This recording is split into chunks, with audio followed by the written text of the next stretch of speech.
मैं ब्रह्मा विष्णु और महेश को कभी भगवान नहीं मानूंगा। ना कभी उनकी पूजा करूंगा।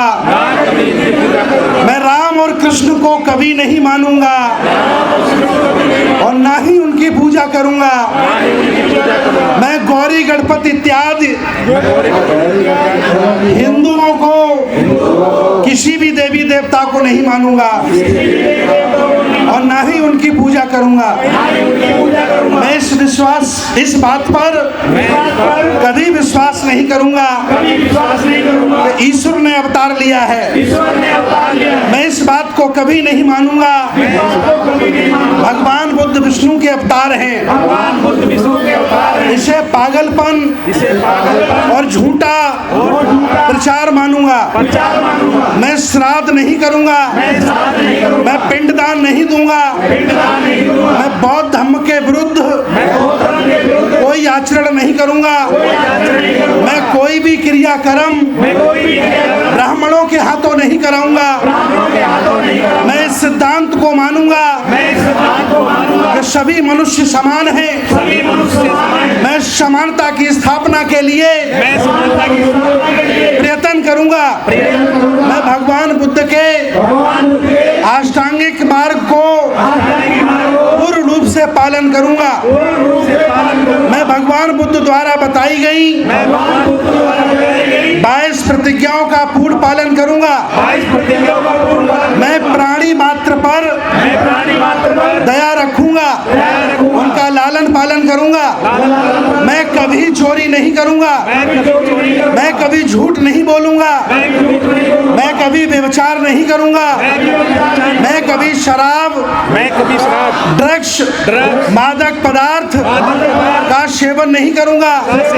मैं अपने जीवन को बौद्ध धर्म के 3 तत्व ज्ञानशील करुणा के अनुसार ढालने का प्रयास करूंगा। मैं मनुष्य मात्र के उत्कर्ष के लिए हानिकारक मनुष्य मात्र को असमान नीच मानने वाले हिंदू धर्म को पूरी तरह त्याग करता हूँ और बौद्ध धर्म को स्वीकार करता हूँ। मैं पूर्णतः विश्वास करता हूँ बौद्ध धर्म ही सधम्म है। मैं यह मानता हूँ कि मेरा नया जन्म हो रहा है। मैं यह पवित्र प्रतिज्ञा करता हूँ कि आज से बौद्ध धर्म की शिक्षाओं के अनुसार आचरण करूंगा। जयकारा लगे तथागत भगवान बुद्ध की, तथागत भगवान बुद्ध की, तथागत भगवान बुद्ध की। ये समय तैयार हो रहा है आने वाले राजपाट की व्यवस्था को स्थापित करने के लिए।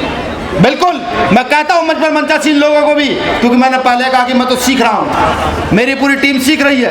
मंच पर मंचासीन लोगों को मैं कहना चाहता हूं कि धर्म की व्यवस्था अगर पूर्ण रूप से बढ़ानी है तो कहीं ना कहीं राजनीतिक सत्ता की व्यवस्था को भी आप सब लोगों को मिलकर आगे की ओर अग्रसर करना होगा।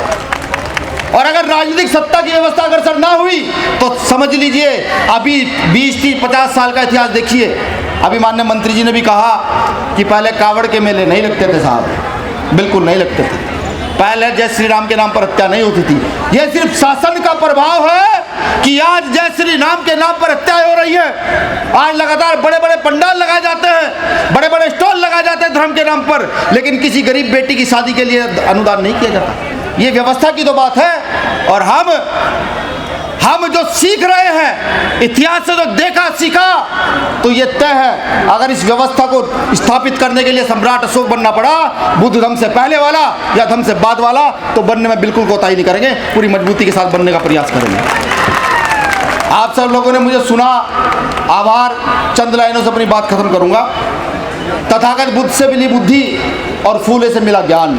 गौर से सुनिएगा, लाइनें तो बहुत ज़्यादा महत्वपूर्ण नहीं है, लेकिन सुनेंगे तो शायद कुछ समझ आ जाए कि बुद्ध से मिली बुद्धि, फूले से मिला ज्ञान, छत्रपति साहू जी महाराज से मिला आरक्षण और बाबा साहब अम्बेडकर से मिला मान, सम्मान, स्वाभिमान और संविधान।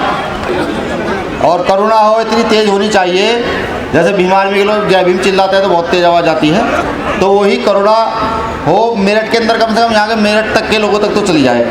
तथागत बुद्ध की, तथागत बुद्ध की। मुझे लगता है कि ये पंडाल के अंदर ही आवाज़ पंडाल से बाहर नहीं जाती है, क्योंकि यहाँ 2 अप्रैल के शहीद भी रहे हैं, 1-2 साथी ऐसे भी रहे जो इस आंदोलन को चलाते चलाते शहीद हुए हैं। कम से कम उनके नाम पर इतनी तेज आवाज़ हो कि जिन्होंने वो काम किया था उन तक आवाज़ जाए कि हम करुणा मैत्री के लोग हैं। तथागत बुद्ध की, तथागत बुद्ध की। अब दूसरा सवाल मेरा ये है कि आज का जो ये महासम्मेलन हो रहा है, इसके मुख्य संयोजक का नाम मैं आपसे जानना चाहता हूँ। उसके मुख्य संयोजक का नाम क्या है?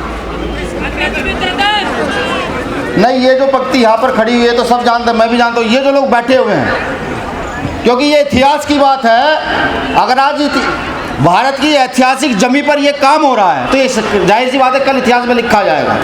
और अगर आप कल इतिहास में अपने बच्चे को ये बता कर ना जा सको कि एक भंते जी मेरठ की सरजमी पर आए थे और उन्होंने इतिहास को दोबारा जिंदा करने का काम किया था, तो क्या फायदा जाने का? क्या नाम है उनका?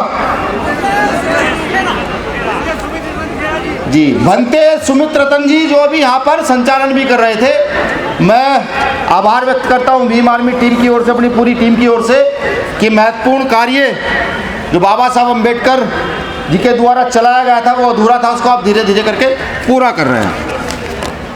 यहाँ तमाम वक्ता है, बहुत सारे नाम हैं, विशेषकर जिनको हम अपना गार्जियन मानते हैं, बाबा साहब के परपौत्र माननीय अम्बेडकर साहब और मुख्य उपासक हर्ष बोधी जी। मैं आपको नमन वंदन करते हुए, वे मंच पर मंचासीन सभी साथियों को नमन वंदन करते हुए, वे तमाम जितने साथी यहाँ आए हैं उन सभी को नमन वंदन करते हुए कुछ बातों पर प्रकाश डालूंगा।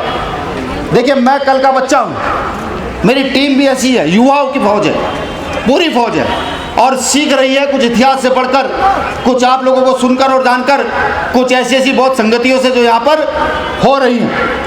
इतिहास में जहाँ बाबा साहब अम्बेडकर का संघर्ष आता है, वहीं इतिहास में भीमा कोरेगांव का संघर्ष भी पढ़ा जाता है। जहाँ आज़ादी की लड़ाई आती है, वहाँ चमार रेजिमेंट का भी नाम आता है। जहाँ तथागत बुद्ध की करुणा की बात आती है, जहाँ रैदास नानक कबीर की बात आती है, वहाँ शहीद आजम भगत सिंह और उधम सिंह की भी बात आती है।